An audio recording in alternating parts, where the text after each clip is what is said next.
Hey y'all, this is Megan Harris. Welcome back to Megan Harris Homesteader on YouTube.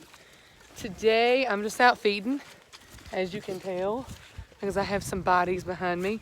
The kids are inside. It took me forever to get True to sleep.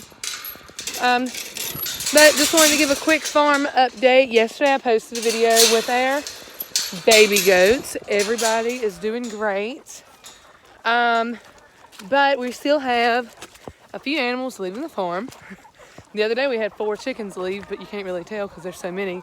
But we're always going to keep chickens, so that's not what's leaving for good. So I want to talk about our rabbit situation. So I had Highland Lops. Had a really good time raising them. Had a couple good few good litters of kits and sold them. Everything was working out great. Let me throw this in here for Piper. Hold on, guys. Move, Pipe. There you go. Come on, chicks. Had some good litters. Rabbits are super easy to take care of. They really aren't that expensive. Like a 50-pound bag of feed lasts you like literally 6 months for the 2 that we had, plus their babies when they had them. But one morning I went out and checked, or Joe went out and checked, and Turbo, my buck, had like kicked the bucket. Anyway, so I don't really know what happened to him. He was like a little over 2 years old. Excuse me, guys. So not really that old for a rabbit, because rabbits live pretty good. But anyway, he kicked the bucket. I went online looking for another buck and couldn't really find one that I liked too good. So after thinking about it for a while, the kids really weren't into them anymore. And, you know, there's good money in selling rabbits, but I kind of want to keep expanding my chicken business. So I decided to sell Elsa. After having her post it for like maybe 5 minutes, I had like 15 messages in my inbox. So found her a new home pretty quickly. Since she's 2 and pretty much at prime breeding age, somebody's going to use her to breed. So that's awesome. She's going to an awesome home. These chickens move. She's going to an awesome place. Kind of sad we're getting out of Highland Lops, but not really, because I'm really into my chicken game.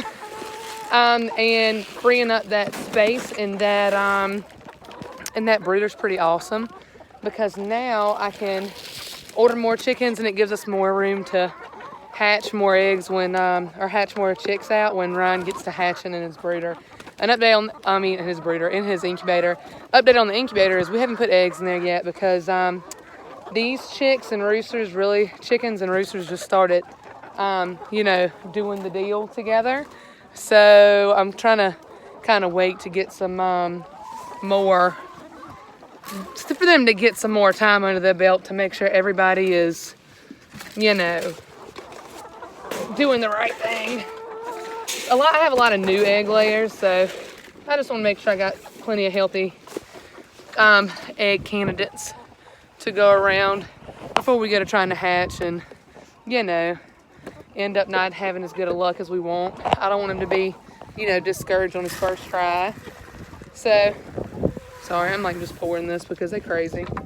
Anyway, so yeah, we're nixing the rabbits for a while. I mean, we could get rabbits back in the future. Just right now, I think I'm going to focus more on our chicken game.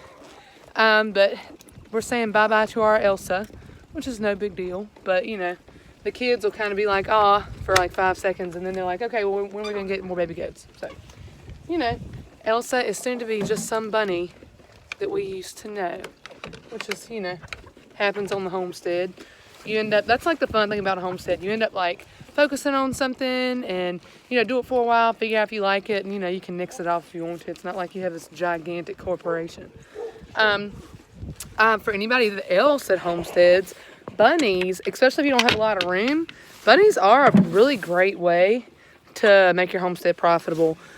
So with just Elsa and Turbo, I paid $60 a piece for them, so that was $120 in. With their first litter, they had 4 kits, and I sold them for $70 a piece. So, you're you can make the money back fairly easily and quickly. If you have, the thing to do is, if you're going to do it, get you one of those cages. They're long, so you can have about 3 or 4 mamas and have one really good buck and maybe a backup buck, and go to doing it that way, because then you're really popping out, you know, some babies and stuff. And I mean, that's a good amount. And they, like I said, they're really cheap to, you know, keep up with. I mean, I would buy alfalfa and stuff for them, but they don't eat that much.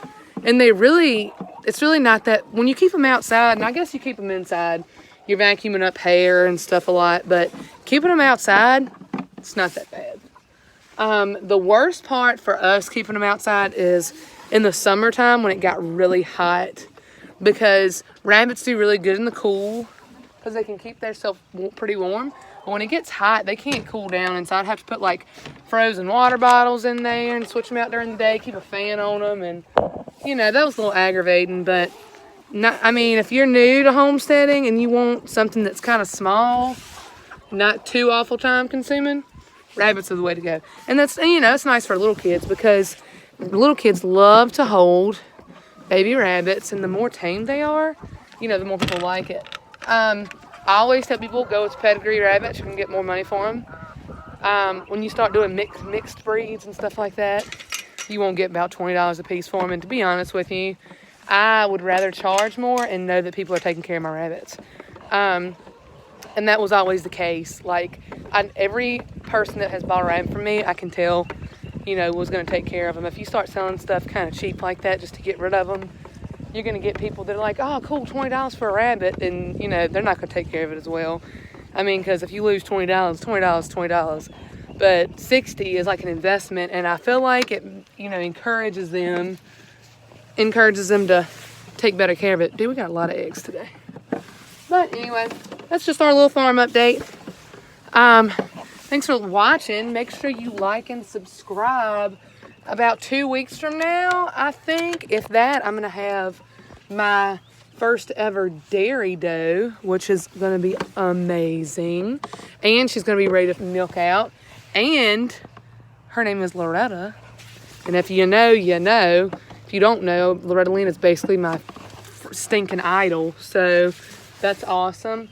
Her registered name is like Treetops Coal Miner's Daughter or something. And when I saw that advertised, I messaged the woman. I was like, listen, you have no idea, but I've been thinking about getting a dairy goat, and I'm pretty sure this is meant to be. And she's an awesome lady to buy a dairy goat from, because she's been so sweet with helping me get everything that I need established before I get her. So look forward, keep liking and subscribing and checking up our channel, and you'll meet our dairy goat Loretta soon.